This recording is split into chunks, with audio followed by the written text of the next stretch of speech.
Thank you. Exactly. Yeah. I appreciate it. No, it's been great. Yeah. Hey, we got our. Me too today. Oh, I didn't get to feel about it. Hey, doing all right? You got the prayer. Good, doing good. Hey, Mr. Mayor, how are you? You good? I know, and you've done that to me, and I'm like, oh, okay, sure, yeah. Oh, really? Oh, over there. That's the man right there. They had to split me and Sandra up.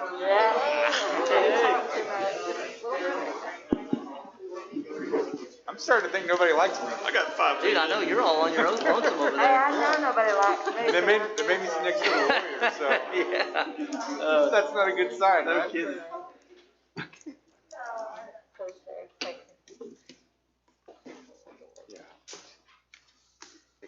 Real quiet, real quick. Check.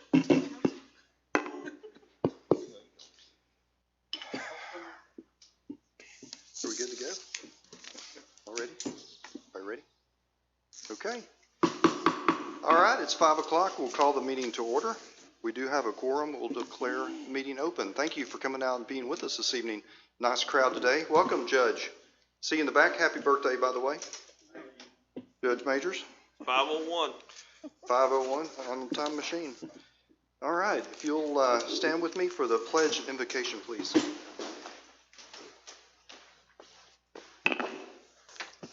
Pledge allegiance to the flag of the United States of America and to the republic for which it stands, one nation, under God, indivisible, with liberty and justice for all. Will you pray with me, please? Father God, we're so grateful for the beautiful weather today. We just pray that your hand will be on our city, on our decisions that we make this evening. Just give us wisdom, Father. Be with our first responders as they're out in the community this evening, taking care of our citizens. Just bless our city this evening and bless our citizens. In Jesus' name. Amen. All right. Council, has everybody had an opportunity to review the minutes from the meeting of January 4th? Move to approve the minutes. Second. Motion is second. All in favor? Aye. Any opposed? Motion carries. Thank you, Council. All right, at this time, we'll have citizens' comments. Is anybody here to comment on any of the agenda items? Come on up, Eddie. Eddie Brown, ladies and gentlemen.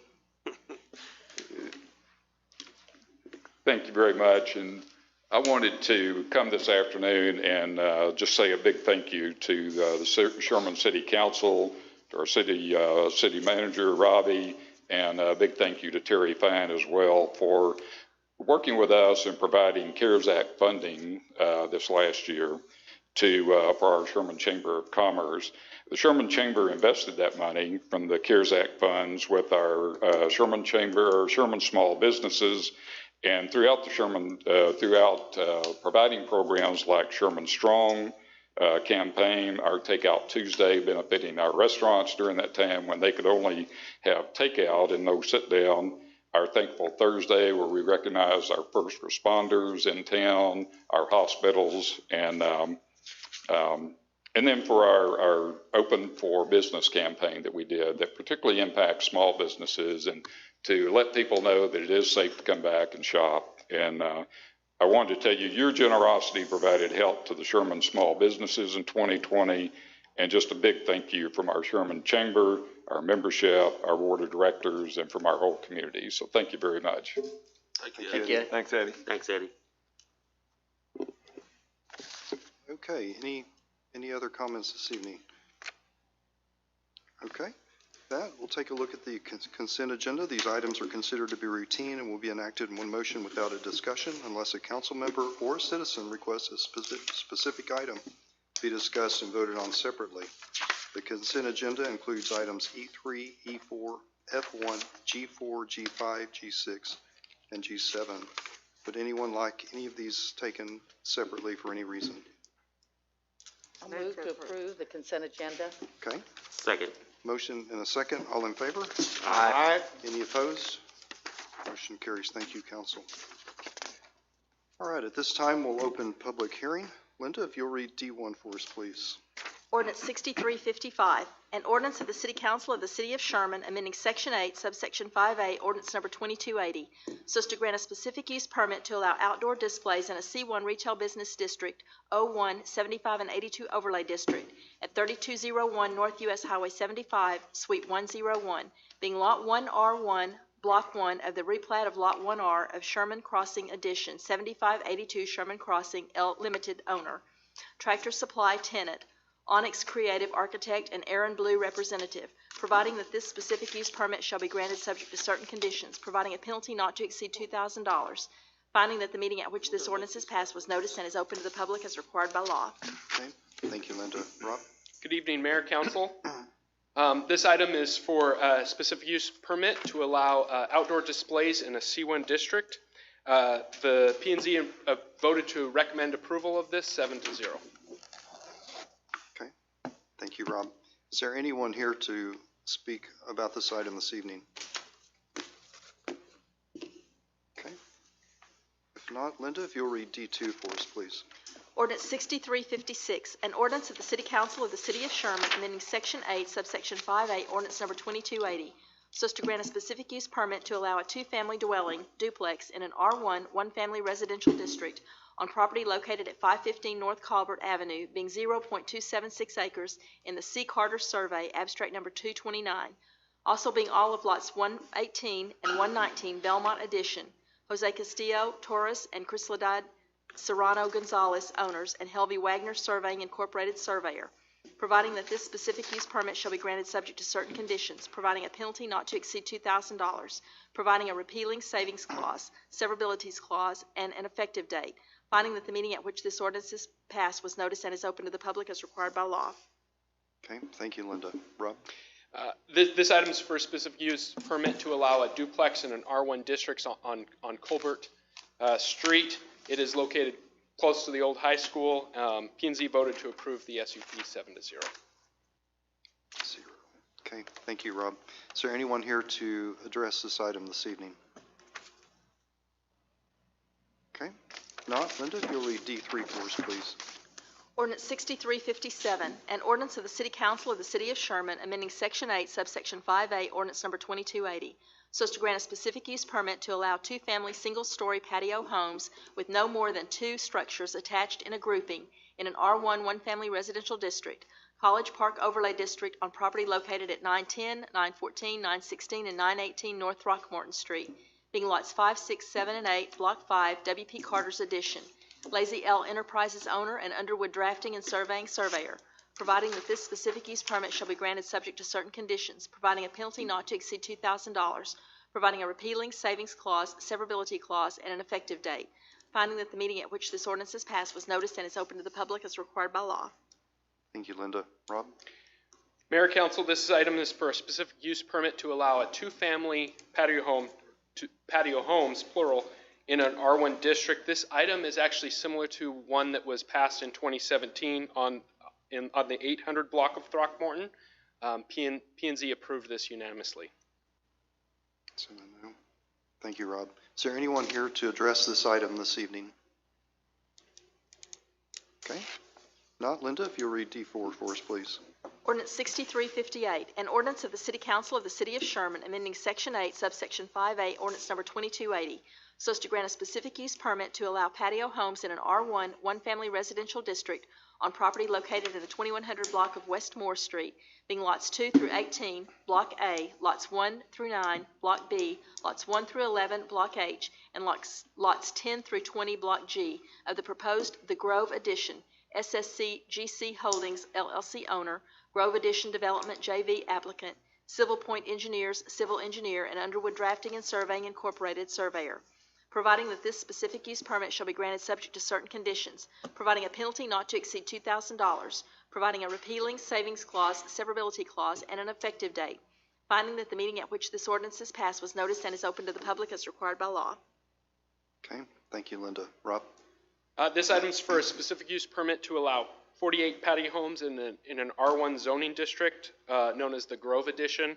There are currently 198 platted lots in this development. P&Z approved the SUP 7-0. 7-0. Thank you, Rob. Is there anyone here to address this item this evening? Okay.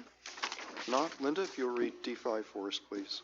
Ordinance 6359, an ordinance of the City Council of the City of Sherman amending Section 8, subsection 5A, ordinance number 2280, so as to grant a specific use permit to allow two-family dwellings, duplexes, in an R1 one-family residential district on property located in the 2100 block of West Moore Street, Tract 1 being 1.649 acres in the Elizabeth Jones Survey, abstract number 625, and the proposed lots 12 through 20, Block B of the Grove Edition, and Tract 2 being 3.183 acres in the Elizabeth Jones Survey, abstract number 625, and the proposed lots 1 through 13, Block J of the Grove Edition, SSCGC Holdings LLC owner, Grove Edition Development JV applicant, Silver Point Engineers, civil engineer, and Underwood Drafting and Surveying Incorporated surveyor, providing that this specific use permit shall be granted subject to certain conditions, providing a penalty not to exceed $2,000, providing a repealing savings clause, severability clause, and an effective date, finding that the meeting at which this ordinance is passed was noticed and is open to the public as required by law. Okay. Thank you, Linda. Rob? Mayor, this item is for a specific use permit to allow 22 duplexes in the Grove Edition. P&Z voted to approve the SUP for these duplexes 7-0. Okay. Thank you, Rob. Is there anyone here to address this item this evening? Okay. If not, Linda, if you'll read D6 for us, please. Ordinance 6360, an ordinance of the City Council of the City of Sherman amending Section 12, ordinance number 2280, so as to include certain property within the C1 Retail Business District generally located in the 2400 to 2600 blocks of West Travis Street, being 33.996 acres of land in this Preston Kitchen Survey, abstract number 667, and the Elizabeth Jones Survey, abstract number 625. SSCGC Holdings LLC owners, Bill Majors representative, and Underwood Drafting and Surveying surveyor, providing a penalty not to exceed $2,000, providing a repealing savings clause, severability clause, and an effective date, finding that the meeting at which this ordinance is passed was noticed and is open to the public as required by law. Thank you, Linda. Rob? This item is for a zone change from R1 to C1 on West Travis, located at the corner of Northgate and Travis. P&Z, this item was approved by P&Z 7-0, subject to the staff review letter. Okay. Thank you, Rob. Is there anyone here to address this item this evening? Okay. If not, we'll close public hearing and consider the adoption of the ordinances. Council, questions, comments, discussion of these items?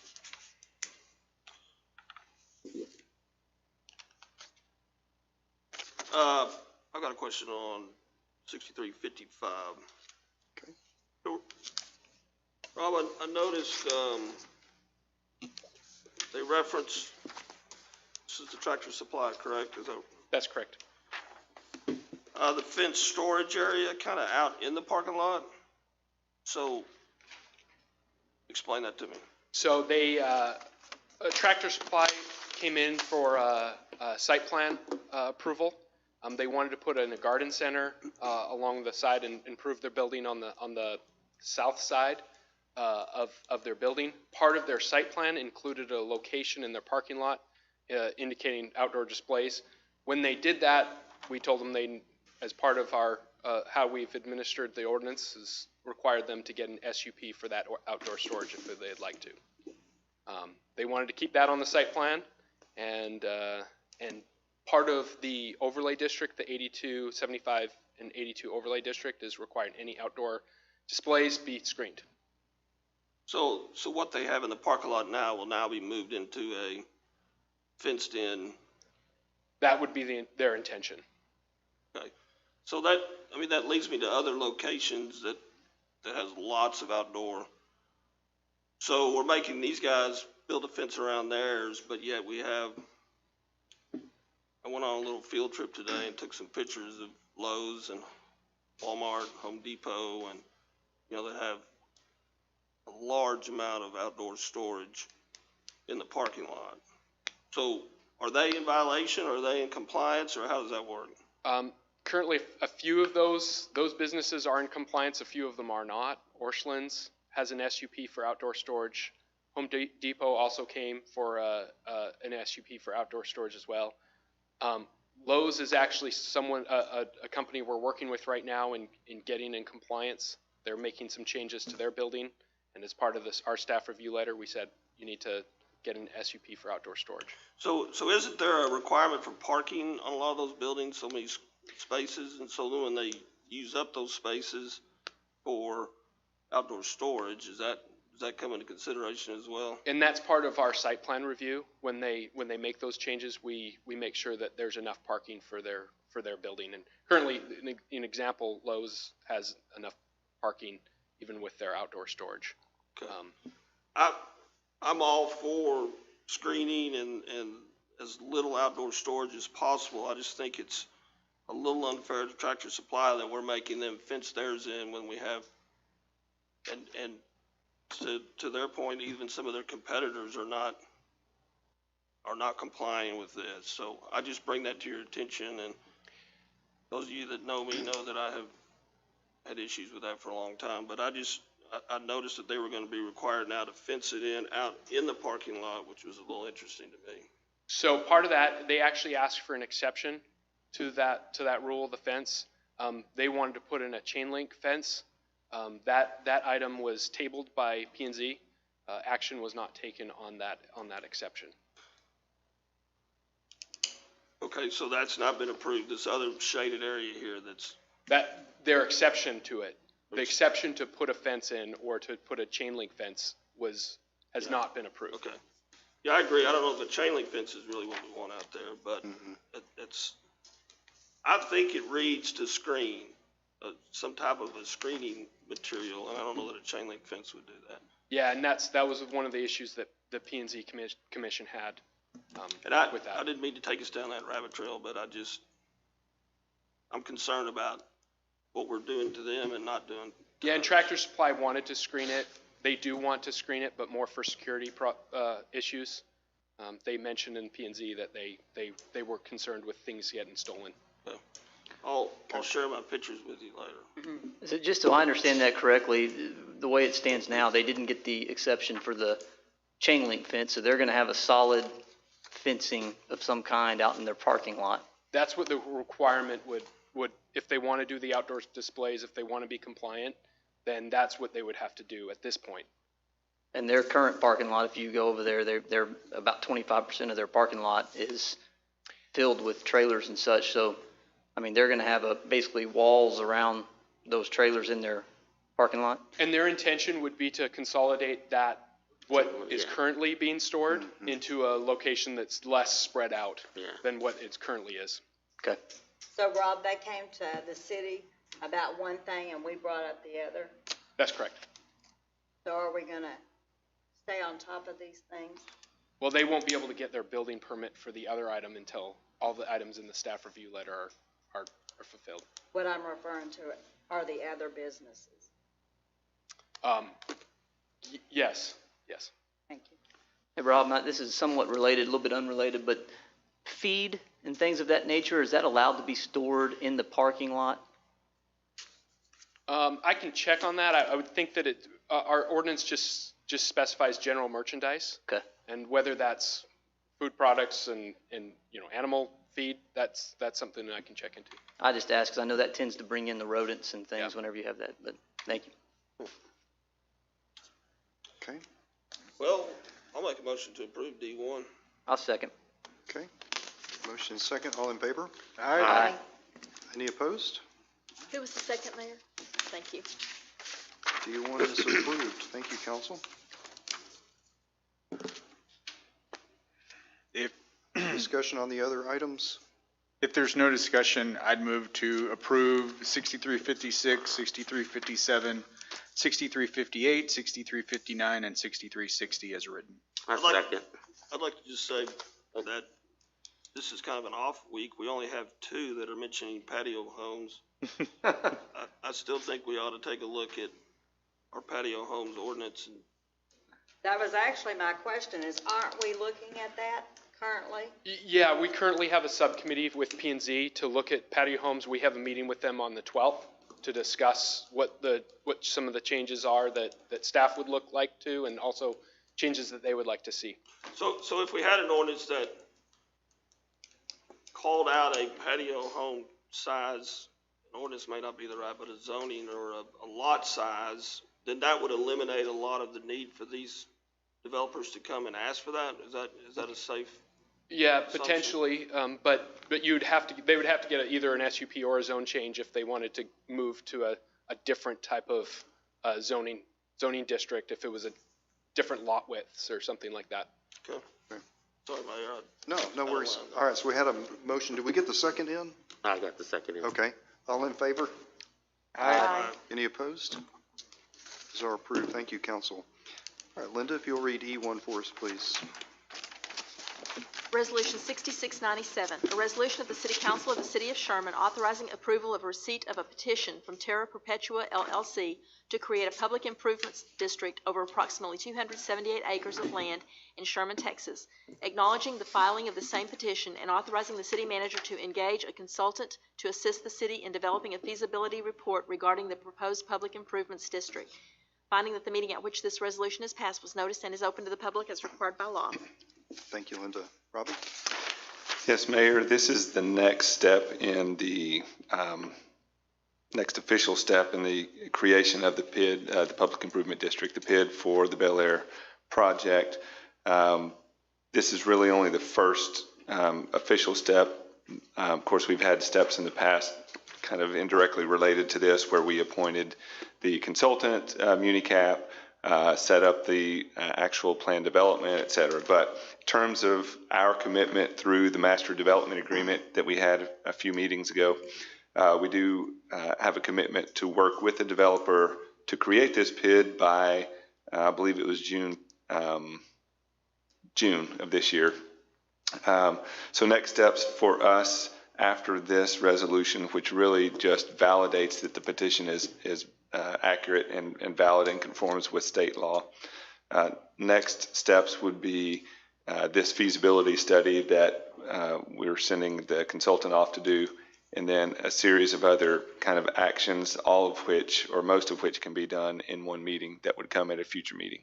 So this action tonight is really just validating the petition, and then there would be more action to be taken at a future council meeting sometime before June of this year. Okay. Thank you, Robbie. Council, any discussion, questions? So Robbie, the only question I have, just want to make sure I verify that the PID will be owned by the developer and managed by the developer. It's not a city PID. So technically, it has to be associated with a municipality or government, but it is not. All of the assessments related to the PID are for the benefit of the developer. There will be no debt issued through this PID that this city would be responsible for. But as the governing entity, we are the ones that have the authority of assessing, property owners for this. So we do have to be involved from that standpoint. But we have engaged this consulting firm, MuniCap, to actually do the annual, all of the annual stuff, technical term stuff, that relates to managing, setting up the PID, looking at the assessment rolls annually, et cetera, working with the appraisal district and Grayson County to actually make the assessments. We've got this consultant to do that. So we're really kind of nearly in a ministerial role here only. I know that was a long answer to your short question, I think. Perfect answer. Thank you. And who pays that consultant?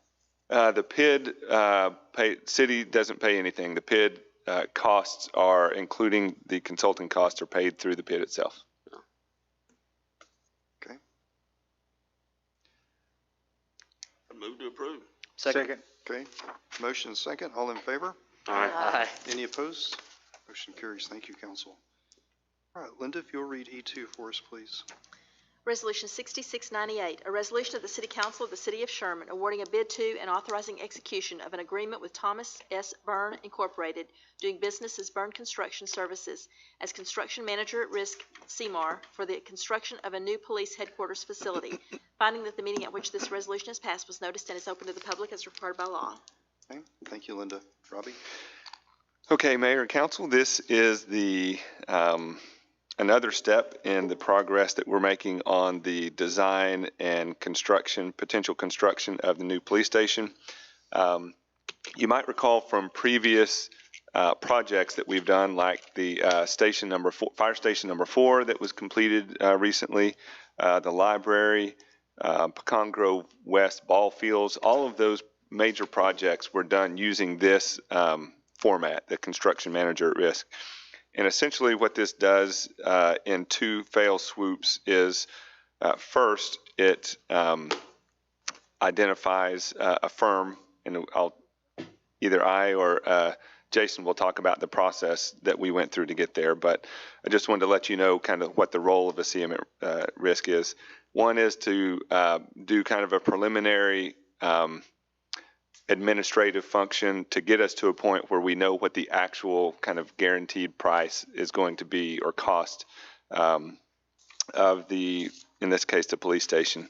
And then secondly would be once council approves the contract for construction, this firm would also be basically the general contractor for the project and do all the things that general contractors do.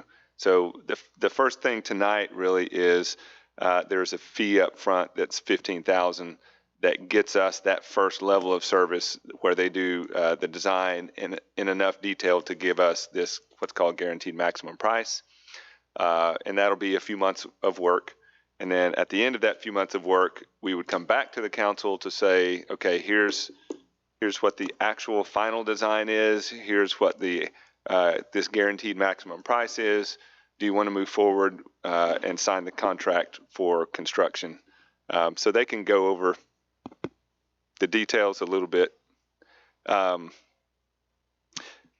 let me turn it over to Jason, and he'll kind of fill in the blanks here a little bit. Mayor, Council. So back in October, we were given the authority to advertise for the CMAR. During that process, we received 13 bids back, or proposals, I'm sorry, proposals. City staff, along with our architect, we went through those. We narrowed those down to 5. Out of those 5, we did individual interviews and so forth. And based on that, we reached a decision to go with Byrne out of Fort Worth. I have J.R. Evans with me as well if you have any questions for him. And tonight, like we said, we're just talking about the pre-construction phase approval of the contract. Not that it really has anything to do with what you're talking about as far as him being here to discuss it, but I'm confused as to why this company was selected in looking at the bids. Okay. So this company was selected. One of their main things they had was their ability to get local resources to construct out construction. That was a big thing for us. Their ability to come in on budget and their ability to come in under a time frame as well. Well, I saw that another company actually did better. And it's not much, but it just was confusing to me when you look at those numbers, why we would go with this company. So this company is the one that scored the best with us during the interviews. Okay, during interviews, I'm looking at it, and the total points distributed was not this company on the bid. On the which part? I guess I'm not following which part you're talking about. Yeah, of the 5 finalists, what she's saying is of the 5 finalists, this wasn't the highest scoring out of all the finalists. And what he's just saying is once so this scoring matrix was used to get from 13 down to 5, and then they used other elements to then interview the 5 to get down to a winner. Does that make sense? It does make sense, but if we're putting this out here to show why you went with that company, whatever the decision was that changed the numbers, maybe it should have been listed on here. I have to look at it again. I don't really recall the exact number. And let me clarify this too, that whenever you're looking at these managers at risk, the price of their services does not or cannot factor into who we select, or can that factor in? Well, obviously, because they're much more expensive than some of the others. Well, so the process really is, and then I'll actually let the mayor speak to it because he does this every day of the year. But the process really is a request for qualifications, RFQ, not an RFP. RFP is based nearly solely on price. qualifications is for professional services, you evaluate the expertise, track record, references, et cetera, whatever criteria, scoring criteria you use to do that. Evaluate a company's worthiness and ability to do the job that you want them to do. And then once you've narrowed it down from the universe of people down to finalists and then down to ultimately the one you choose, then you start talking about price. Then if price were an issue at that point, you would negotiate if it were untenable. And then if you couldn't reach some agreement because the price you thought was out of whack, then you could go to number 2 on the list. And then if you couldn't get a deal with them that you felt comfortable with, then you go to the next one. So yes, it's not lowest price gets it. It's the theory is it's the highest qualified or best qualified is the one that gets awarded the contract. Right, and the thing that I had a little bit of opportunity to take a look at the submissions, and one thing that I visited with the chief about was that the Byrne Company had done a lot of law enforcement and police stations, and that gave them a few more points as opposed to some of the other firms. And I read that, but I'm just saying, if we're going by the scoring on this bid. Well, but remember this bid 2 says it's step 1 scoring evaluation. yeah, Not the final. So step 1 was getting from 13 down to 5. What is our 5 finalists? And then, so maybe to your point, we could have redone a step 2 or 3 or 4, whatever the final was, and then rescored the top 5 and how they were ranked. So. Because from where I'm looking, we're missing something. If we're going with this company, from this scoring. Yeah, just from the step 1. Yes. well, and also there's more tangible things, you know, as you look at things like price and experience, it's, you know, how you get along with folks and their specific experience in our area and that sort of thing that you can't, you know, is not quantifiable. So I think the thing the police department felt good about, and plus they're visiting with other police chiefs and other law enforcement organizations that these companies had built for the reports that they had received back. And Jason, just tell me if I'm wrong, but the way I understood it, that they had the best. They understand what they're looking for. They understand what they were doing, and they felt the most comfortable going forward here. But I would like to hear. I'm sorry, I didn't get your name. JR, can you give the council just a brief, you know, history of your firm? Sure. Our firm is based out of Fort Worth. We were founded in 1923, so we're almost a 100-year-old company. We are the largest minority firm in Texas as well. We have a long history of building municipal projects, very specifically about police headquarters. We just finished one for the city of Azle, the full-blown headquarters system. They're pretty close to you guys. Also, the city of Waxahachie. So we have very upfront pricing as well for this type of facility. We are very familiar with getting local relationship participation in subcontractor bidding. We're doing outreach processes. We'll hold, we call them mixers, things like that, where we invite subcontractors, tell them about the project, when the bids are, how they become a bidder with the Byrne Construction, things like that. So those are all part of the pre-construction process that Hefton talked about. Thank you. Does our architecture firm, designer, you guys have a relationship with this company? Are you guys comfortable with this as well? Yes, sir. We have worked with them in the past on several projects and have had excellent results. So we know the company, we're familiar with them, and as far as we're concerned, they provide us this excellent service previously. It goes a long way. And I guess I just need to let you know, I'm not against your company. I'm just asking questions. All valid questions. So, Great question. Any other questions? Make a motion to approve. Okay, Second. motion second, all in favor? Aye. Any opposed? Motion carries. Thank you. Thank you, Jason. All right, we are to other business. Repair and rework the Luella 2 Woodbine Water Well under emergency designation. That being Tom. Come on up, Tom. Tell us about the Woodbine Well. Emergency designation. Good evening, council. Good evening, Mayor. Reason that I'm visiting this evening was to discuss the Excuse Luella me, 2. Tom, could you take your mask down, please? Sure. Thank you. A little better? There you go. Boy, that thing really filters the sound, too. So the reason I was wanting to talk to you this evening was about the Luella 2 groundwater well repair. Comes out of the Woodbine Aquifer. It has suffered a failure that has rendered the well inoperable. Inspections have revealed all the bowl bearings are over tolerance, all the intermediate bowls and motor adapter contain severe metal washout, and one bowl has a hole in it. A video survey was performed after pulling the pump and was found to have minimal scaling and screen perforations mostly open. That's relative to the well itself, not the motor.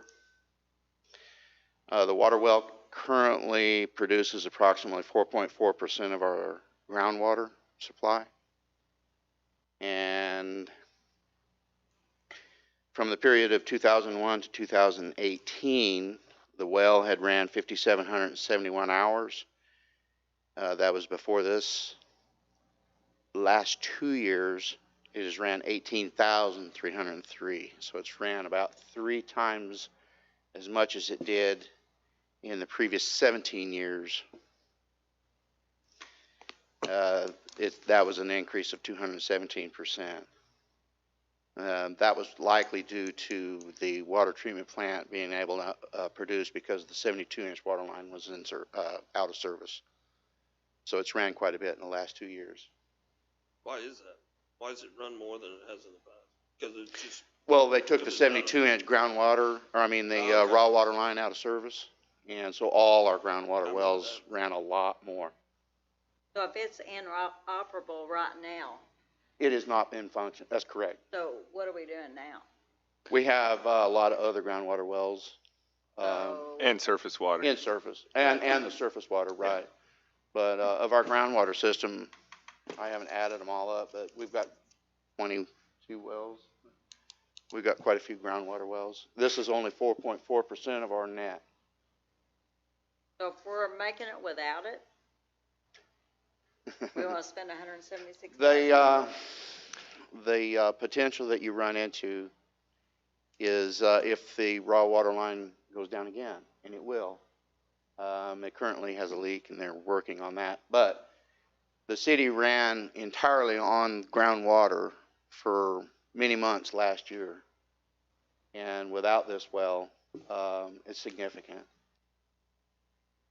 Should be chalked up to the price of that 72-inch that we did. You know, we're paying the piper for running groundwater for so long to do the other project, so. Absolutely.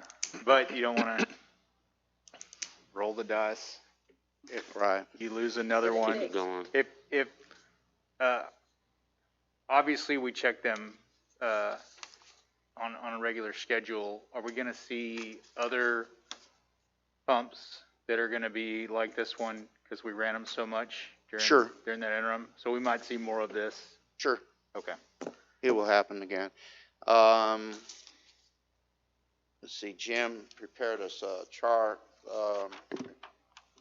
I got today, and we've had 76 well repairs in the last 35 years. Of those, we average 1.6 well repairs in the last 7 years and 1.7 well rehabs per year in the preceding years. So we run a couple of wells a year, and we try to budget for those. Good. It's going to happen. Because of the last, when the 72-inch was down, like I say, this pumped 3 times as much water And that really, that's just like if you drove your car 3 times as much, you're gonna go through parts. Do we need to take any action on this? Or is this just in? Formally, yes. I got a question. I mean, we've got the contractor, but it is an emergency well designation. Okay. Yeah, we just need motion in order to Yeah. approve this, but Darren has a question. Do we have a PM schedule set up on these pumps so we can kind of tell when they're going to fail, or have we set that up yet? We've got a list of when they were last rehabilitated, but really it comes down to not a matter of how long it was than it is how much water's been pumped through it. And so the greater amount of the water. But there are other factors. A well that, say, is a vertical turbine, that's where the motor is on the top and the pump is on the bottom. If that well was drilled perfectly straight, it tends to have less issues. But if the well ever had any kind of deviation, if they let it drill too fast, it tends to wear more. We've got some submersible wells, but it's a lot of money to convert from a vertical turbine to a submersible. But we have done that. But at any rate, we've kind of got a mix in our system right now. In the last 3 years, I believe, no, in the last last 12 months, 4 of them have been vertical turbines and 1 is, I think, submersible. Oh, wow. No So there's no consistency guarantee now. which is going to go, but we had one that got hit by lightning. Insurance. So can Johnson Controls, are they? That's what I was wondering. Well, that was my point. I was wondering. My first thought. Yeah. Because they're gonna save us millions of dollars. Can we Can get they more look at money? this? Is that not in there? Oh, here it comes. Got Clint up. We purposely left out some critical buildings like water plant, sewer plant, and the wells out of the Johnson contract to see how they operated with the small stuff. So that is a And possibility. it is a possibility, Yeah, but we didn't want to Okay. throw it all at them all at once. that's why I was asking about the PM part of it, so. Okay. So do we need a motion to Yes, approve? you need to make a motion. Make a motion to approve. Second. Okay, motion second. All in favor? Aye. Any opposed? Motion carries. Thank you. Thank you. All right, this time we'll receive a presentation from City Manager Robbie Hepton regarding potential debt issuance. Okay, so this is round 2 of a discussion that we started last council meeting. I had the direction from you guys, y'all, to bring back a list. We kind of talked through the theory of, the good, the bad, the ugly of issuing debt earlier than we would normally issue it. And so this is really as a result of the discussion 2 weeks ago.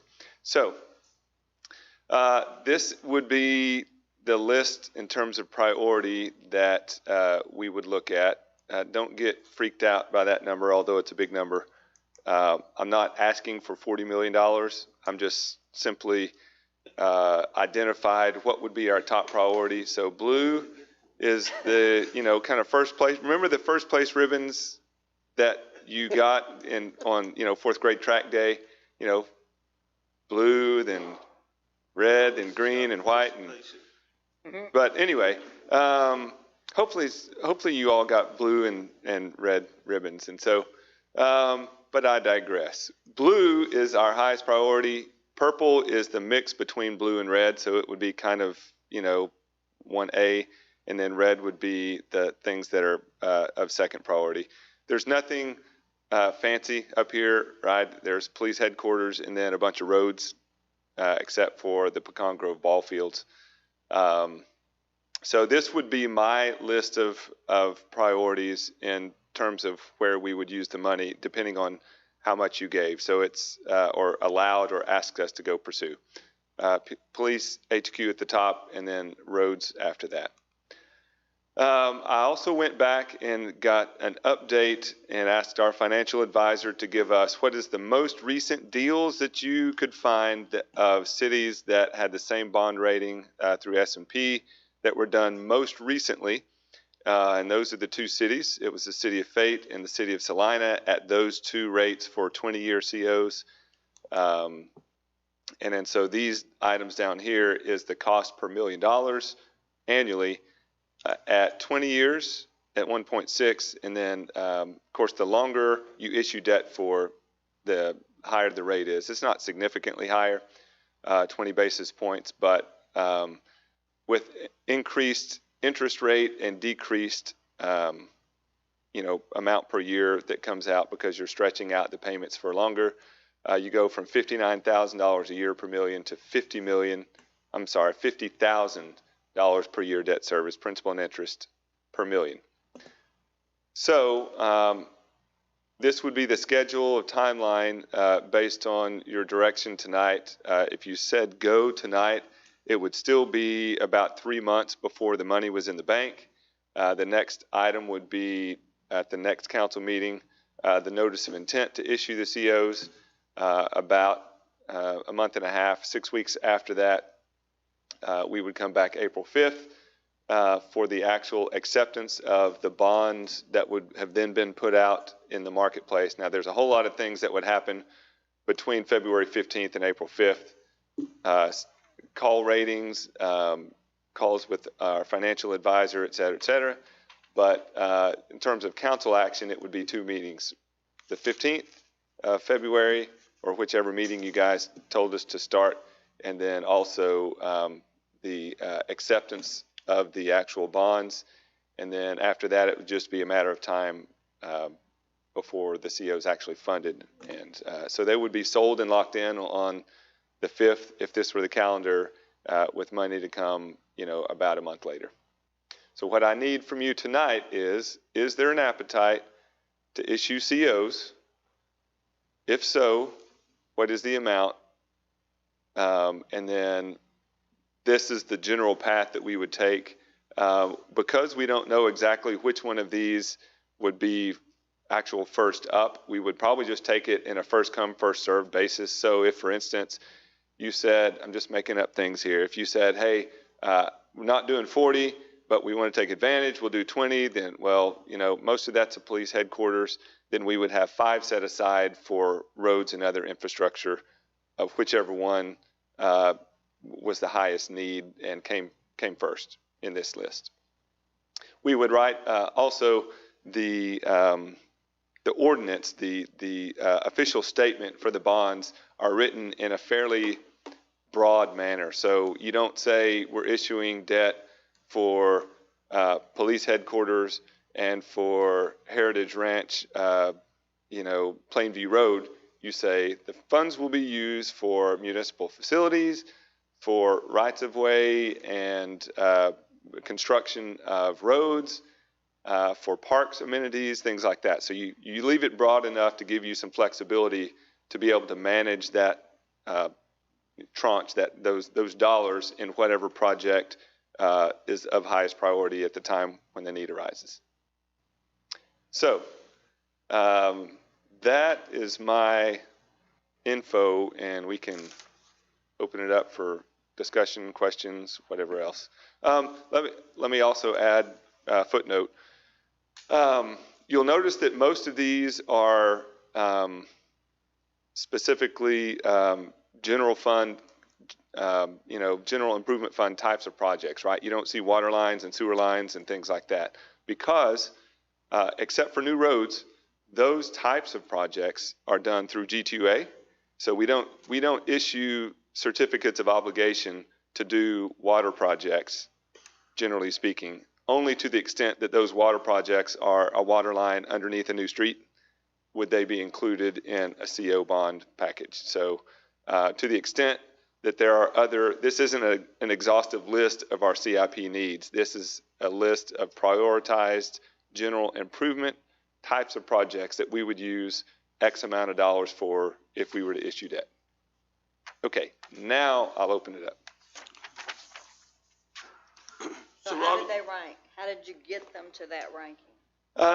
So several things. Number one, discussions that we've had in the past. So if you were to pull out the our capital improvement project list, which is a whole lot bigger than that. These are projects that you would see on that list for the most part. The exception may be, and I don't have it in front of me, Heritage Ranch is just one that came like to the forefront within the last month, right? And that one's moving fairly quickly. I've got a meeting this week with those developers. And so, so one is projects that we've talked about in the past. Number two, look at the CIP list that we've already discussed in the past. Number three, what's going on today, so to speak, with the state of these projects and what we anticipate will be the first to need funding for roads and other things. And then, you know, down at the bottom, you know, threw in Pecan Grove Ball Fields, didn't make it to blue because that's not a necessity, right? I mean, I would like to finish that project. I would, and we'll be coming back to ask for dollars to finish that at some point. But that park can function without the improvements that would be contemplated there, but I would like to finish that. So timing here is key in terms of how we prioritized it after we identified costs and whatnot. So you'll notice, you know, it starts at 22 and works its way down. Moore Street is one of those that, you know, that project can kind of start because the road already exists, okay? The one we talked about tonight, the 200 lot on north of Park Street, west side of Moore. Because there's already a road existing, construction and development can start there. Some of these others, there is no road existing, so you kind of have to do that at the front end. So again, that was kind of a long answer, but did that answer your question? So Robbie, go back to the slide where we're talking about the timing of this. When would we actually issue debt? So the debt would be, the actual debt would be issued and approved, no backing out, on April 5th in this scenario. No, but I thought you had another slide that said when the bonds would actually be, it was like into June or July. Oh, I dreamed that. Bond funding May 4th. No, I don't think there was a June or July. Now, we've talked about, like the police station, we're not going to have plans finalized until June or July. And so while we would issue debt soon, presumably under this scenario, we wouldn't be writing checks for construction until sometime later in the year. And that would be after the architecture and engineering work is done. You also have a chance at that time to, you know, we're issuing bonds, so, and presumably if we did that and you issued that, assuming we would use it for police department, then you're kind of saying we want to do the police department and we're serious about it. But that's not the last say you have over the police department issue, because there's still a contract to be had with whoever's going to be constructing it. I mean, we talked about CM at risk tonight, but I'm talking about the actual contract for construction would still come back at some later date, probably in the fall. Is that right? So fall, you have another crack at, yeah, this is steam ahead. We got money in the bank. We've approved last week or 2 weeks ago. You gave kind of the general direction. Hey, we like what you're thinking, Aaron. We like the elements of the project. We like some this sort of, you know, design elements from an architectural standpoint. So he's going down that road using those marching orders, and we'll have 2 or 3 more presentations regarding the police station before you make a decision on, yes, build this station for this cost. I understand all that. My point is that if we issue debt in May, then we're putting that in the bank, so to speak. Right. And back to your list of priorities, so then we've got the Crossroads Hospital, and I mean, we're a long way from turning dirt and needing $5 million on right. that. So you've answered that question, I think. I mean, we put that money, and then obviously, in my opinion, Moore Street ought to be bumped way up because we've already, we approved some stuff tonight. Yeah. to go to, that Moore Street would service. Sure. And so, So, Yep. so that's a fair question. So the short answer is yes. Those projects would be moving around perhaps within this list of priorities because they're all presumed to happen within the next 12 months. What we haven't done, for instance, is we haven't even started,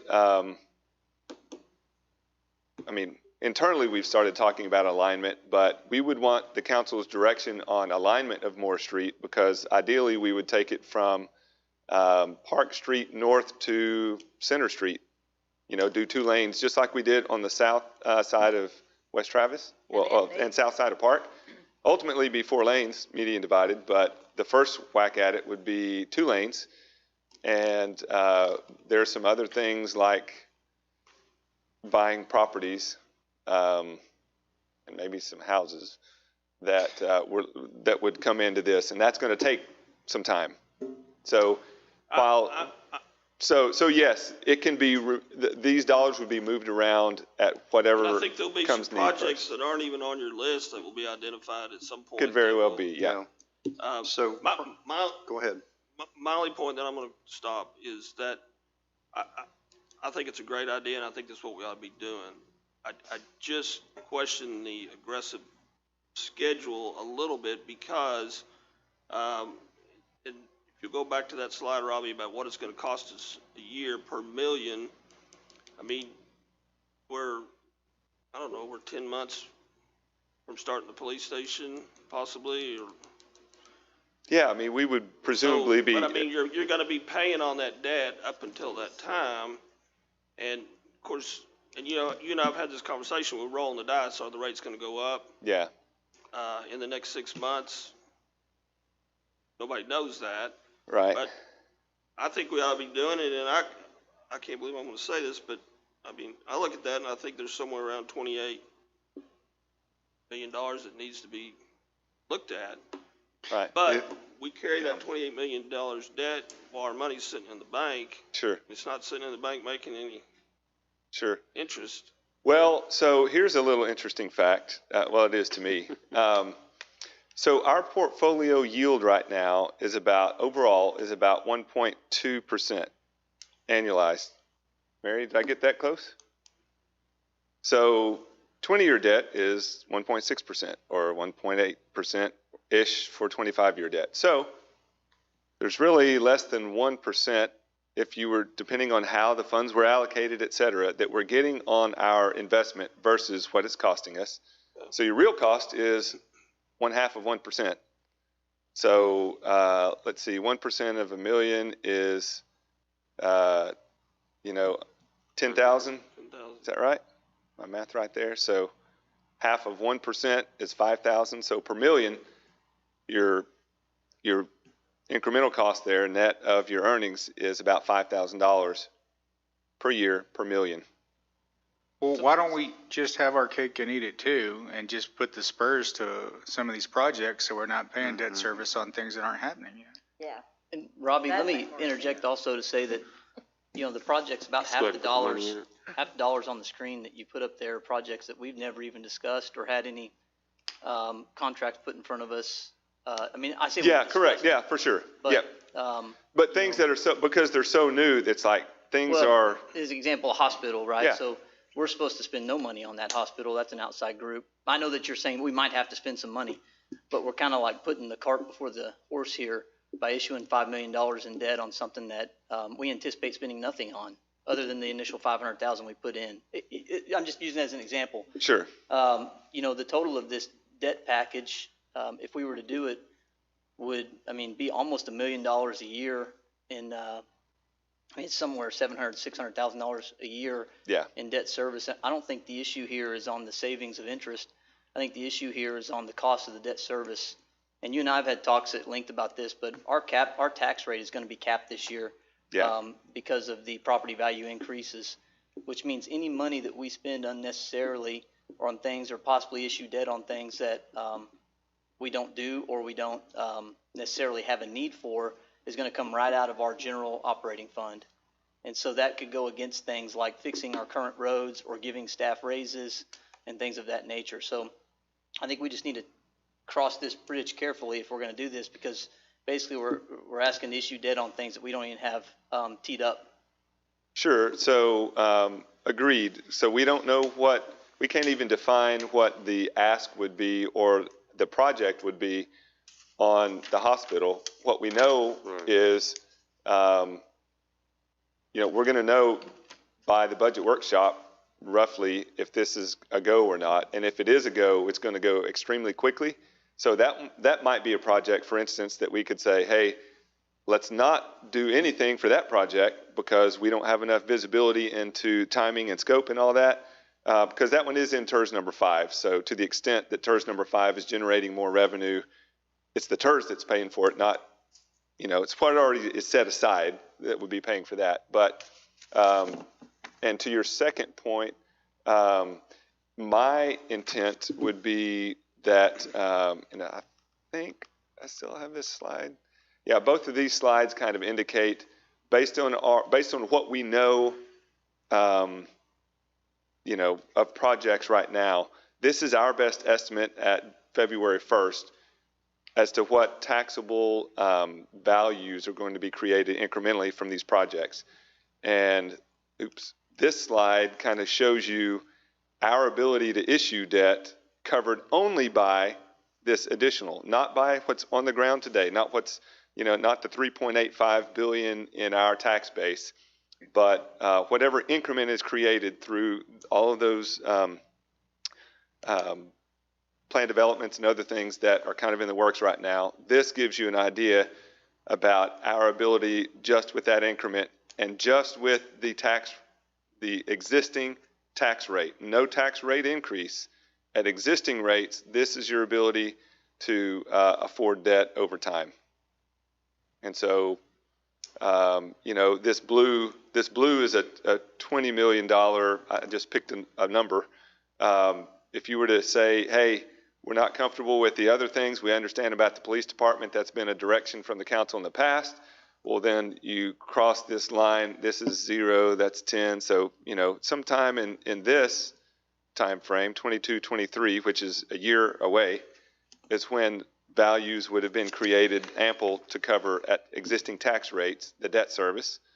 If you were to say, well, what's the worst case scenario, if the interest and tax rate weren't enough, but the total tax rate was, that'll be next year. That's fiscal year 22. In terms of mitigating risk. So great points about the effect on tax rates. Our plan would be that at least this first tranche, unless you say, well, what about, $40 million? I'm not asking for $40 million. I don't think we should do $40 million. That might be a different conversation about, that's going to be a hard pill to swallow without having the visibility that we need on some of these projects like the hospital.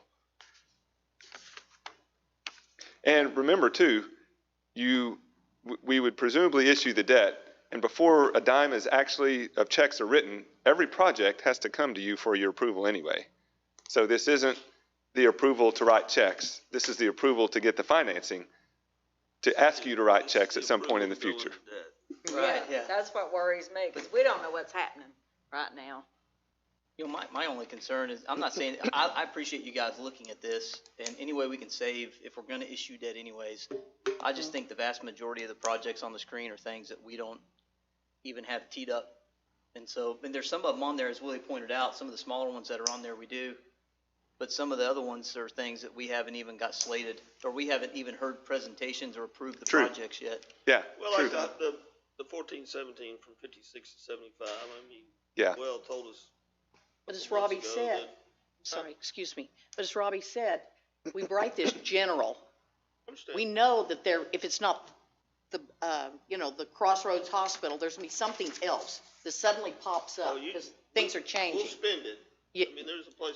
I'm not saying, just borrow the moon because we will eventually spend it, but we write it generally enough that if some new project comes up that fits the qualifications, that we can shift it around, and spend it.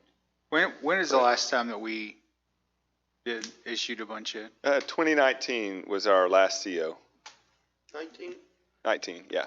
19 million? Oh, yeah, 19.1 million. Okay. A little over. Well, I don't know what you wanted. Well, I just need, is there an appetite to issue anything? Yes. Okay. Yes. And that, to me, the most of what I've already gotten direction from you collectively is we're thumbs up on the police department and move forward. So, that's why that's number one on this list, not number 2, 3, 4, 5, or 6. So I would say, if you're asking me, that should be your starting point, and then whatever those other projects might be, if any, would just be additive to that. And that could be $1 million, that could be 10 million, or nothing. You still got my thought going on. What are we gonna spend on that hospital? I'm back with, I thought we weren't gonna We spend don't know anything. yet. do So we don't know. We may not spend anything. But why would you even list it? And second, Because there may be things, we don't even have a design yet on what the road layout is going to be. And generally, the road layout would be covered through the TERS that's already created. Yeah. It's already dollars set aside. I mean, short of you guys, nixing the TERS, there's going to be money going into the TERS that needs to be spent in that general area on infrastructure. exactly. And so, but we don't know what that is today. But if we wait until we know and interest rates go up, Then we've missed it. then we've missed it, and now we're spending more of the taxpayers' money. We know we're gonna spend money in the next 36 months. We know Right. that we are. If we can borrow it cheaper So- now, So it's going to be a little question of, we got to step out on faith here a little bit, and let's categorize these projects, potential projects, and as a council, give Robbie the head nod, pick a number. Do we want to include $25 million of these projects? Do we want to include 20? Do we want to do 30? should we just What does write a that number look down on a piece of paper and slide it? That's essentially when you have projects that may not come to fruition, as Sean pointed out. You're kind of doing that in effect, because we know the police headquarters is solid at 15, but these others, are just kind of rounded. Here's the only thing I would I get ask it, yeah. as part of that. Because our commitment would be, and I know this is, every year we're going to be having this conversation about tax rates. And for the most part, our tax rates are capped by the state, except for the debt piece of it. It is what it is, right? So, but our intent, certainly for 2022, which is the only budget that we can build this year, our intent would be to leave the tax rate alone and not have an increase in the tax rate. So if you're going to say, hey, let's do 35 million, that makes it a little bit harder on us to balance things without coming with a debt part of that. And so we'll make it, I've told you before, you guys give me what your goal is and we'll bring you a plan to meet that goal. Now, there may be some pain involved, but we will live within whatever means we're given. And so I would just say, as you're discussing where to go, keep all that in mind, and we will live within whatever means you give us, while trying to take advantage of an opportunity here that I think is a great advantage for the city.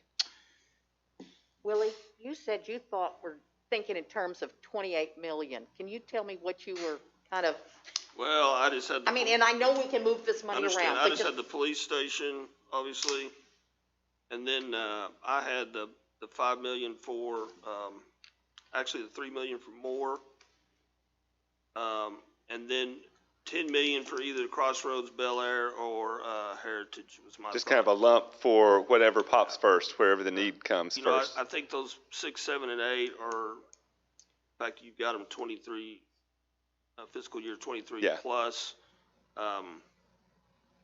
That's what I was, kind of came up with, was 28 million, and then if you're looking at 28 million, then Might as well do 30. might as well get 30. Like 30. Well, and just to clarify, and we hadn't seen this on the screen yet, but if we're talking about the difference between 15 and 30, another $15 million in projects that we don't even have slated, debt service on 15 million for a year, again, is like $700,000. Right. And that eats up your entire savings and saving the interest. just for the debt service. Yeah, so what I would say there is we should have a high level of confidence that these projects are going to make as we go above 15. And so from a staff standpoint, that's what we're spending, that's what I'm spending 80% of my time on every day, every week, is those top 5 on that list. I mean, it's a daily or a weekly thing. And so it's moving very quickly. Could something, derail it? Well, yeah, things happen. Could we have a crash, economic crash of global proportions? Yes. Yeah. But if you're asking me today where I would spend whatever you would give me with a high level of probability that if nothing changes, here's the types of things in the areas that are most, the highest priority, this is what I would say. So Robbie, if you take, and I'm just for my own personal knowledge, if you take Crossroads, Bel Air, and Heritage, which are somewhat projects that we haven't put a plan together for yet, okay? We don't know a dollar amount yet. Bel Air, we kind of have an idea of phase 2 and 3, which should be funded through the TERS. Yeah. Okay? So if you take those off the table and you look at the projects that you have left there, I mean, how many of those do we have a plan to get done in the next 12 months? If talking about 5, 6, 7, and 8. Oh, 5, 6, 7, and 8. Let me work from the bottom up. Moore Street Phase 2, not likely. Because we haven't even done phase 1 is being done this year that we're in. And that's, remember, the Munson PD or the Village PD is what it's called. Right. If that pops as quickly as those others, then that moves up a year, but as we're standing today, not a high probability. Pecan Grove Ball Fields is what I've talked about. I'd like to finish that at some point, but that's not, what we've built is functioning without that. Right-of-way 1417, TxDOT doesn't have funding today as we stand to widen 1417. Although they have said we need to do some traffic studies because they're seeing it's now on their radar to look at, but they haven't allocated any dollars to do any construction south of 56 on 1417. That's why it's number 6 on my list, not number 2 or 3. And then Moore Street, as you guys have talked about, that is a project that I believe is going to be moving forward. You took action on some things tonight. Could that number 5 really be number 2? Yeah, it could. But could number 2, could number 4 be number 5? Yeah, I just don't know. And it's Heritage Ranch. It's just a placeholder.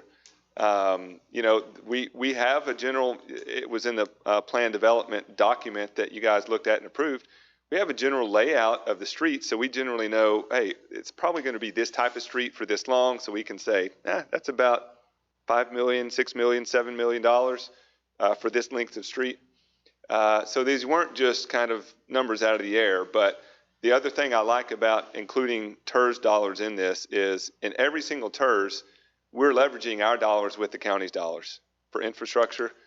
That's why it would be the highest priority to me. Moore Street, while it may come first, isn't using TERS dollars, so we're not able to leverage the county's match, basically, of our dollars on that. So I would put anything in a TERS ahead of where we're getting match.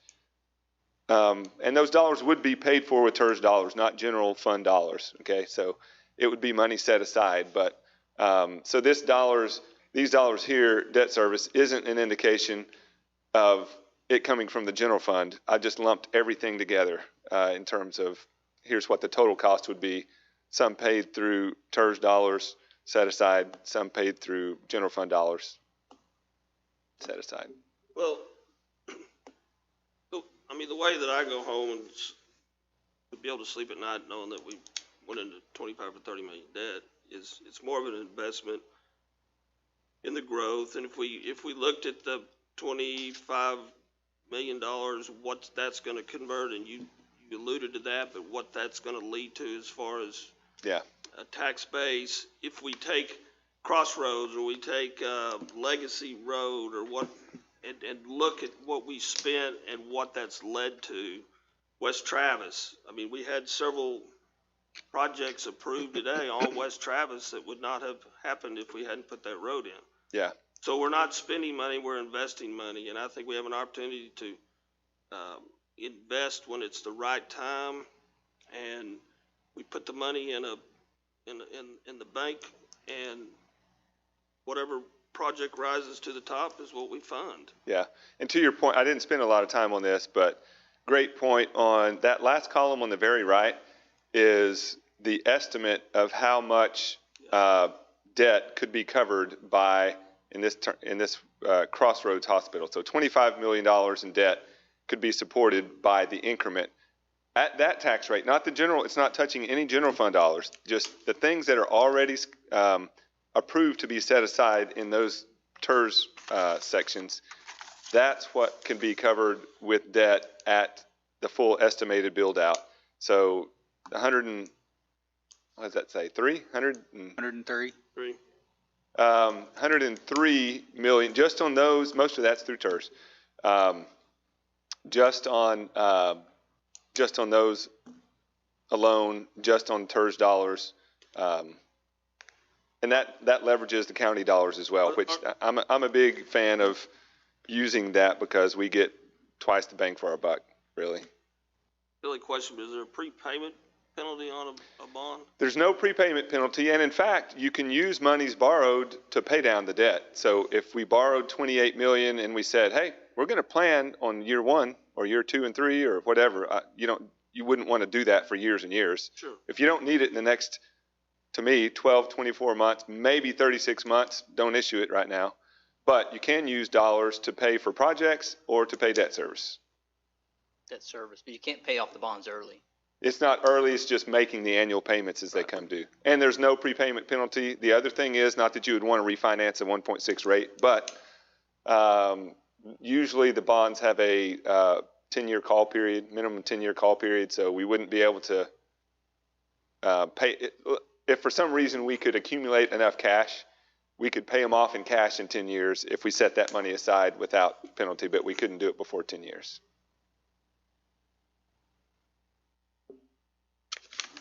I know you're probably looking for direction from all of us. And I'd say for me, I'm in police station. I think we're down the road with that project. I like it. And if there were any other definable projects that you had on there that were like, these are things that we know for sure we're going to do in the next 12 months, I'd certainly be interested in having the discussion. So, maybe by the next meeting, there could be some more definition on the projects. That Yeah, the thing is, we're not going to know in 2 weeks' time. I mean, in 3 or 4 months' time, I think we'll have more. In fact, on 2 of these projects, I think they'll be moving dirt by the budget workshop. But we won't in 2 weeks' time. So I would say, whatever your temperature is tonight, let's roll with that. And then we'll be talking about these projects and all other things, operations at the budget workshop in June. So there'll be an update on these and on more visibility on knowing which one of these will likely pop first. I'll go ahead and I'll just jump out there and I'll give you a figure. Okay. I think we ought to go at 30 million. Hey, that's what I wrote down too. Look at that. Yahtzee. I'd say 30 million because we're gonna have that much and we know we can't even get the bonds. We keep talking about time periods, but we can't even get them until almost halfway before the police station, before we get the designs and stuff. And we're gonna have $30 million and everything that they're saying on the news and stuff about, and those of you who work in the banking industry, it looks like it's gonna go up. Whether it goes up 1% or 10%, we're just guessing, but I say 30 million. I agree, and I agree for this reason. During the worst pandemic in 100 years, residential construction in North Texas was up 18% last year. And this quarter, it looks like, is going to be up 10% over first quarter last year in residential construction. And we've had our PD open for business for 6 months? Our plan development or police department? Our plan development ordinance. When do we? The first plan development was actually approved, 6 months ago. And So it'll be turning dirt here in two months, I believe. Yeah. So in Maybe 6 3. months, we've already had 2 plan development applications. Yeah. Three. And in the next 12 months, is it beyond the pale to think we might have 2 or 3 more? No. And if we can borrow the money, I just feel in my bones that we can, in the next 24 months, spend the 30, and I think that probably rates are going to go up, and, you know, this is the smarter thing to do with the money. So I think 30 million would be a good place to go. Okay. You know, I'm not for borrowing money. You know that. And especially when we're in a situation where we don't know where the economy's gonna be. Right. But with you saying that we can use the money that we get to pay it, Right. that makes me feel a little better. Yeah. You can use, right. You can use reserves, you can use these dollars, Yeah, whatever source, you can use that for the debt service repayment. I agree with Sandra. And the 30 million, I think if we can get the money there and get it saved and then be able to use it as the projects come up, I think we'll be okay with that. Okay? So I've got 30, 30. Are you gonna be an auctioneer tonight? I don't know. I have a hard time. Okay, so show of hands. I have a hard time saying things slowly, much less fast. He wrote 28 down, so he's good for 30. You good for 30? Yeah. I'll go another 2. I'm a stick in the mud, but, you guys got I understand your logic there. I'm just, I'm at 15, so. But 15 I is do just for the understand your police logic. headquarters, right? That's- But we know, Plus 5. Okay, I would go for any fluff on I'm any, okay like, with it. additional You're okay projects with that we 30? know are slated. okay. You know. So it sounds like Yeah. we're okay at 30, I think so. I think. Okay. Do you need a motion in order? I don't. Okay. 30 is the number I'm hearing. Somebody say absolutely not if that's not the number. Okay. Thank you. Go home and have a whiskey. Okay.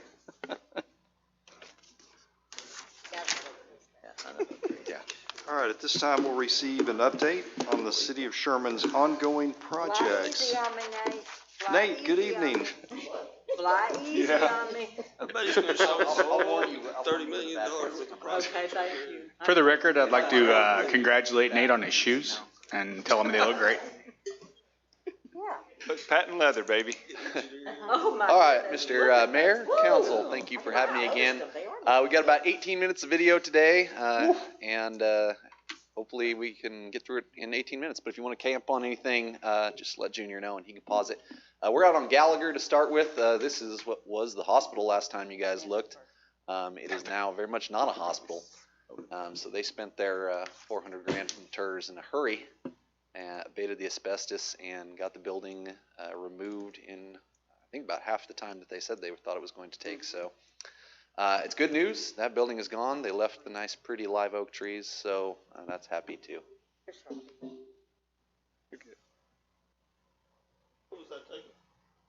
What's that? All these were taken last week. That's why I told Robbie, I get to see him every day. Him to death.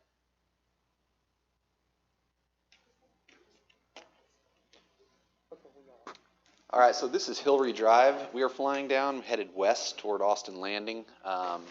This, oh, which one is this? All right, so this is Knollwood coming right through here, and Travis, of course, above that. Oh, cool. Yeah, this is working. This is the apartments that are going in, the executive apartments. They said apparently they think that that'll be done by March, which would be pretty incredible. And then the land to the south there is earmarked for kind of a business campus. Once Knollwood goes away, this will kind of be a big trapezoid-shaped development that'll kind of all fit together is the plan. And then Hillary Drive will just connect right there so that Knollwood can go away and we can get our free stoplight from TxDOT right there.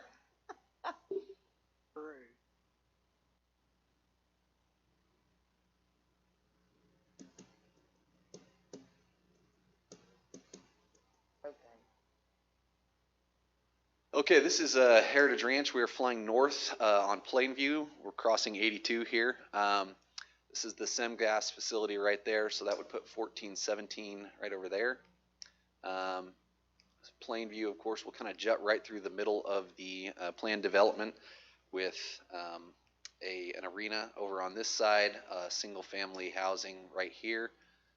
And then the city it's contemplated that the city would build a road that would connect east-west right there connecting Plainview to Travis Street. Yeah.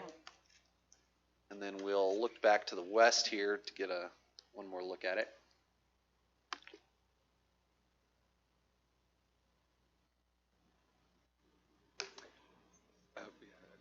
Gas battery. So this is this land right here. This will be Austin Landing phases 8 through 16.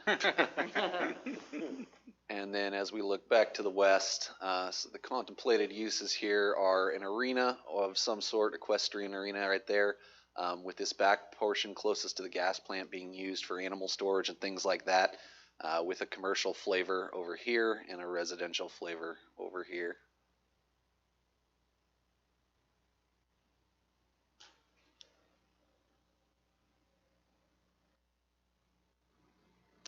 This is Washington Meadows, so this is Wildwood Homes' next development at the corner of Washington Street right there and 1417, headed that way. We're looking south, just to kind of give you an idea of what the layout will be. I think they're planning about 140 houses, a little less than that, 135 or so. Of course, they cannot build them fast enough is what we keep hearing from them. And then the hard corner is still owned by Brookshire's, but they have no plans to develop that as far as I've been told.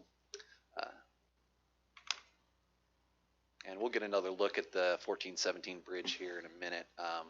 Just wanted to focus on the development with this one.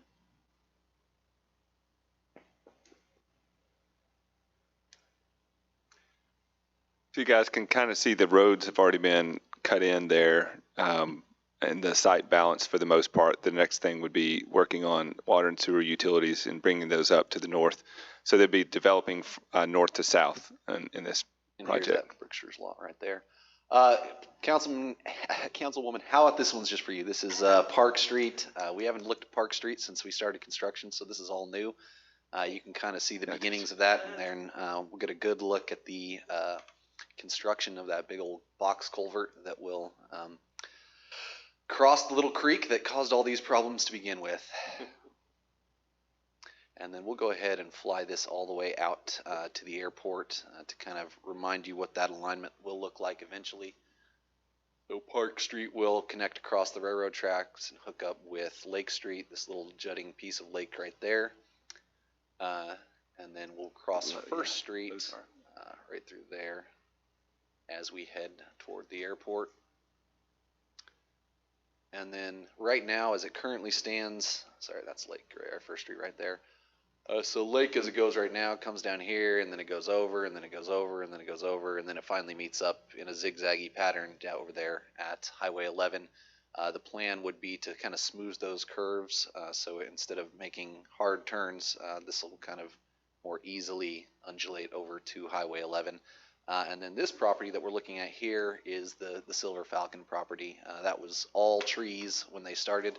So you can see the clearing has been done there. And then this will give you a better look at kind of how that road will eventually, these corners will be rounded off as it makes its way to Highway 11. Here we're keeping it real low and out of the flight path of the airport to take a look at our hangars under construction out there. You see that the two right here are nearly done, and then this one, which had to be built to different standards because there was no pad site there already. That's why it's a little further to the south than whereas these are much closer together. Will it stay empty in between them? Lynn says yes, it will stay empty in between the two hangars and the third.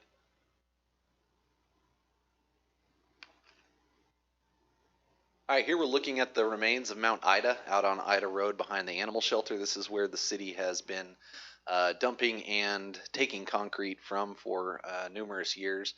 We wanted to kind of give you a look at this concrete concrete crushing facility that the city will be running a water line for as we head. This is the water treatment plant over here.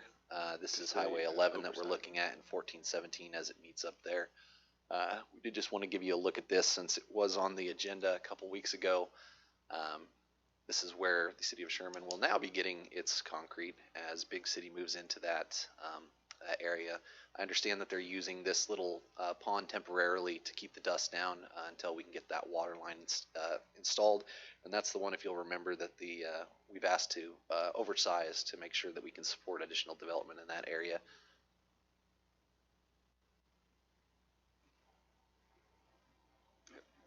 All right, this is just a little look at Bel Air. It's a short little 50-second video giving you a look at some of that money you just approved will likely go to help build this road right here, which will be the main north-south road through Bel Air. So Schulman's is over here. You'll see that as we turn, and eventually meet up with Legacy down here somewhere in the middle of the development. So your lagoon and commercial would be over here. This will be the first phase of single family over here.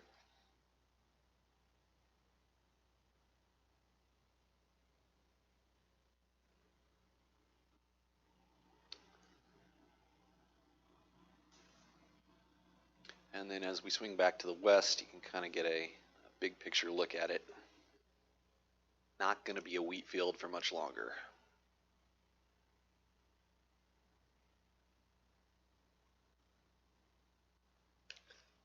We'll do another flyover of the bridge to give you a better look at that, but we did want to fly over the hospital site just to keep that fresh in your mind. There is some construction going on out there, which you'll see after we kind of make the loop here of additional office building. Of course, this is the office building that opened 2 years ago there on Medical Drive, which I think is that one, right? No, it's the other one. Sorry, that's Medical Drive. Just wanted to give you a look of that site. That's, of course, the golf course right there in West Travis. As we flip around, you'll see right here, this is where the construction for the new office building will be as they start to build out that campus in anticipation of the hospital. And then Panda Express, which looks like it's getting ready to open in the next couple weeks, is right there. All right, this is Steeplechase Drive, so here's the high school, of course. We are looking to the east. Steeplechase will be connected up with the high school driveway right there, though that will not be an open road. It'll be a lockable gate. Eventually, it will hook up with Southridge, which we just flew over back there, and then kind of move its way over here as it hooks up with Moore right here. So this is the improved portion of Moore that we'll fly over, and then we're going to fly into the Gilbert development over here and take a look at a trail that's being contemplated that would basically come behind these houses right here and would work its way along this creek back behind the Gilbert development and hook up with Herman Baker Park right over here. So as you can see, this is that pond at the extreme south end of the park. And that's where you could tie into the existing trail system so that you could walk really all the way from Center Street to the high school on nothing but walking trails. As we swing back, so there's Pickens Lake, there's the solar farm. This is the multifamily portion of the development, with all of this being the single family portion of the development. And then Sandra, you might want to cover your eyes here. We do take a little... There was a strong gust of wind right there. And then this is the unimproved portion of Moore as we head up toward Hawley and eventually Center Street.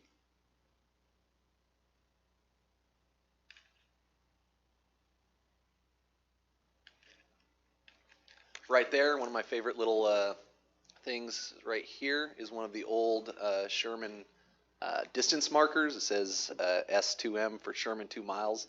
It's one of the, I don't know how many are still in the county, but the old markers that would tell people when they were out in the country how far it was to Sherman. Next time you're on Moore Street, you have to keep an eye out for that. So this is Stedman Road right there. And then as we come around the curve, this right here is the very steep portion of Hawley as it approaches Center Street, which will eventually become part of Moore as that kind of rounds off and joins up there. As we move to the TxDOT projects, this is our latest look at Highway 75 and 82. Last time we did an update, they had just gotten the piers in for the turnaround bridges. As you can see, most of the decking is done now, and it appears appears that they are getting ready to open those to traffic within the next couple months. How old is this? This was shot last Tuesday, I believe.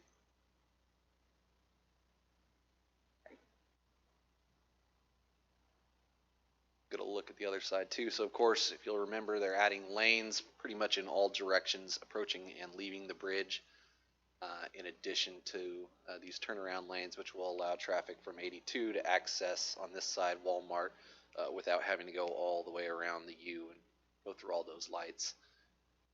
On the other side, I'll do the same thing for Lowe's and that parking lot.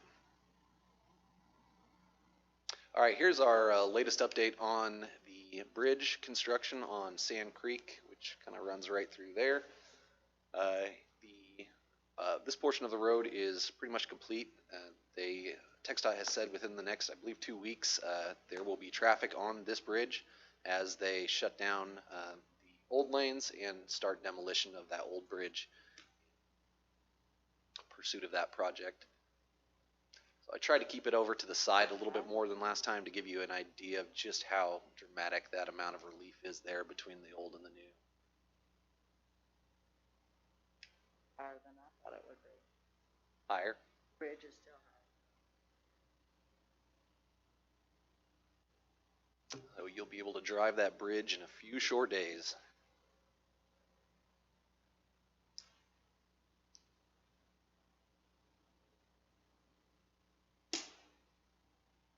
All right, this is a very long flight, so we're in about 4 times actual speed here. We're going to fly, this is 1417 headed south, we're going to fly all the way to Highway 75 from here. And I'm going to turn this part over to Robbie. Yeah, I just wanted to highlight here that this stretch of improvement, miles of it, is something we will need ultimately right of way for. The things closest to Highway 56 are the things that we are probably going to be the most problematic to get because they're the most developed.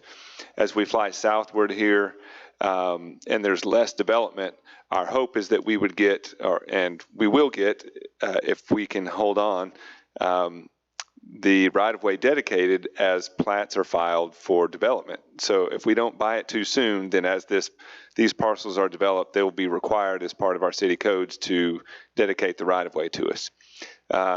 So that's point number one. Point number two is some of this land along here belongs to either the city or SEDCO. So that's right here as we're right there is the city's 15, 16 acres that we would need a little bit of that given to. So this is West Travis if you're lost at this point. For the right of way, this on the west side, well, actually west and east side here is the Munson Village plan development. And again, to the extent that we can wait until that starts to develop out and it gets platted, they would be required to dedicate the right-of-way that we need for any major road construction there.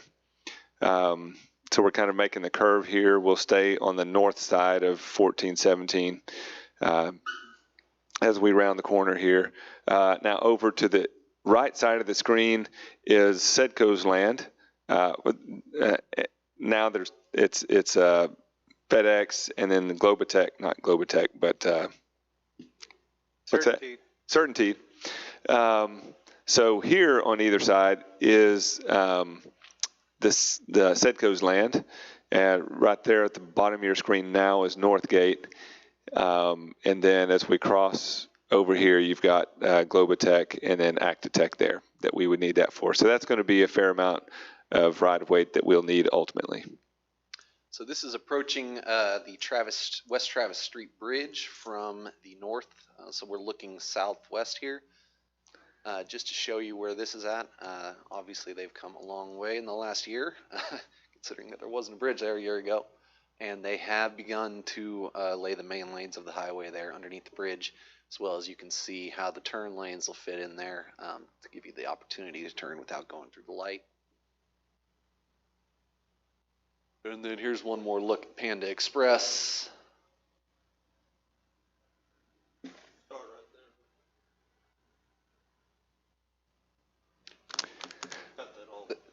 That that silt fence? Yeah, there's another retailer that hasn't been announced yet that will be going there. This is the land that we like to call the Golden Triangle that TxDOT will be giving to the city. And this is the frontage road, of course.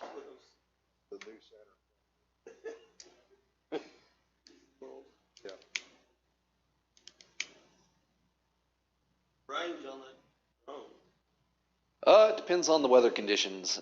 It's about 1.5 miles if everything is going well for you. Is it total or 1.5 miles each direction? I mean, so radius. 1.5 mile radius. So yeah. 3 miles if you position yourself right. Drive down 1470.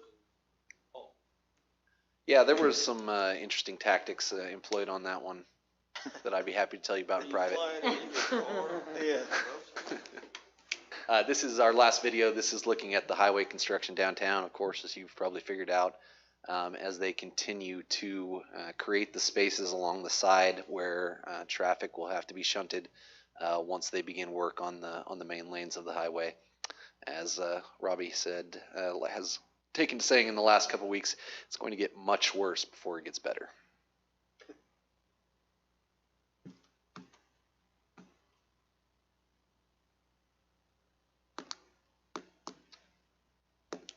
And that's it. That's all we had for today. Great. Great job. Thank you. Thank you, Nick. Thanks, Nader. Yes. All right.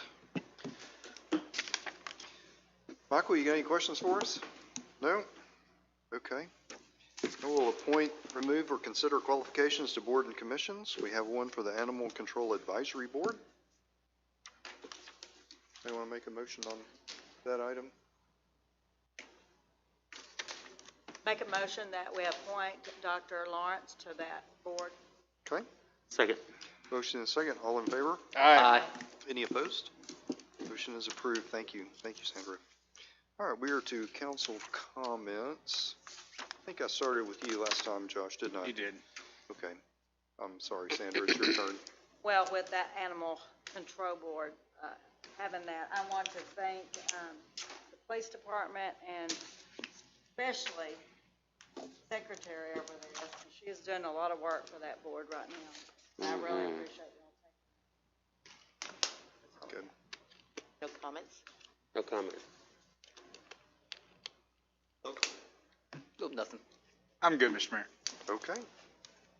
All right, just a couple of announcements today. Coffee with the Mayor, the first one for 2021 will be Friday, February 5th at Legend Bank, the new Legend Bank at 3608 FM 691. Y'all come out. Our own Clint Philpott be on hand to discuss the latest updates on various highway projects.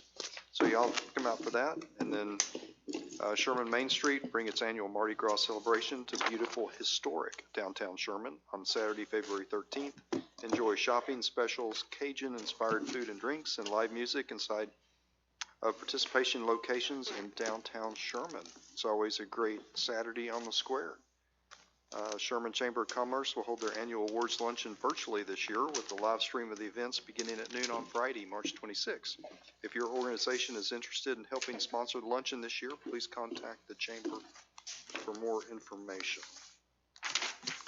All right. So 6:43, the City Council will now hold a closed executive session pursuant to the Texas Open Meetings Act, Section 551.071, to consult with the city attorney regarding legal issues related to special use permits and zoning changes, and legal issues related to implementation of impact fee ordinance. So at this time, we'll go into executive session. Thank you.